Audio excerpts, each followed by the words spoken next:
further up Kauai Road, where the Hindu temple is now. Yes. Was that also a Hawaiian sacred site? Well, it's hard to say. Certain sites have been, by tradition, there were 7 temples from the mouth of Wailua Bay all the way up to Waialeale. Okay?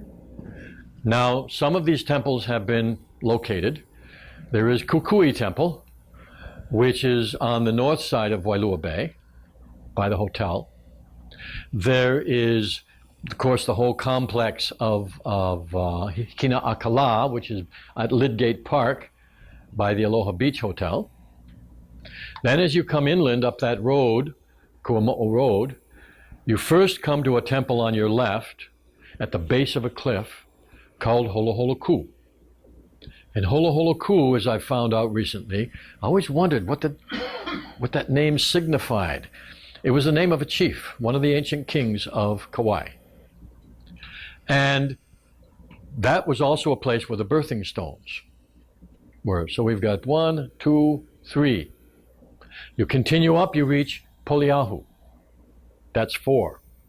Go back down the hill, cross over the road to Aloha Beach Hotel, and to the right, past the Wailua Road that goes to the Wailua Marina, up on a hill there is another temple, square, unlike any other temple in the islands.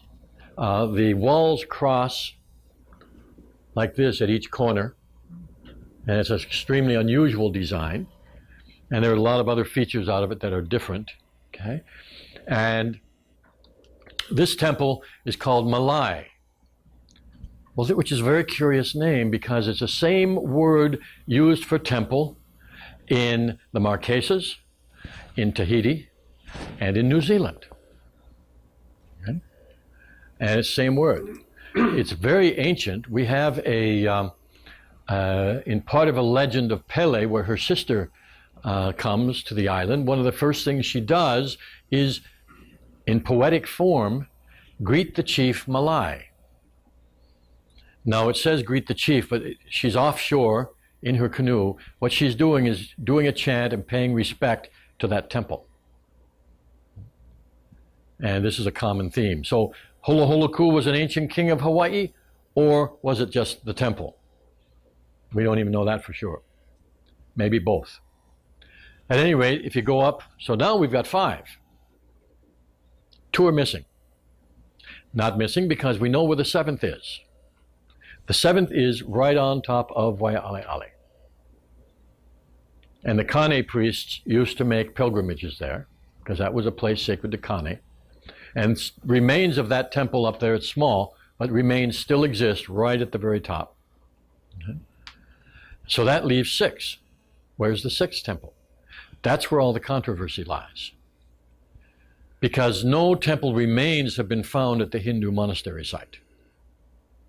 They like to say it was a site of the 6th temple, but there's no archaeological evidence for that. There are some other sites on the way up where people claim that, no, this was the 6th one, and this spot was the 6th one. But archaeological evidence at this point is lacking. Somebody could find something, because not much research has been done, really, on the ground. But right now we have no clear place that we can say, here are the temple remains of temple number 6. There are some significant stones at the Hindu temple, not just the stones that they're building the new temple with. There are some powerful stones there. That's why I asked that question. That's entirely possible. It doesn't mean there was a temple there. There are lots of places where we find that. Sometimes we find birthing stones where there's no temple around them. Okay, on Oahu. Okay? So there's lots of places. If a stone had a lot of energy, had a lot of mana, had a lot of influence or healing powers, why, that's one thing. The 4 healing stones at Waikiki, okay, there was never any temple associated with any of those.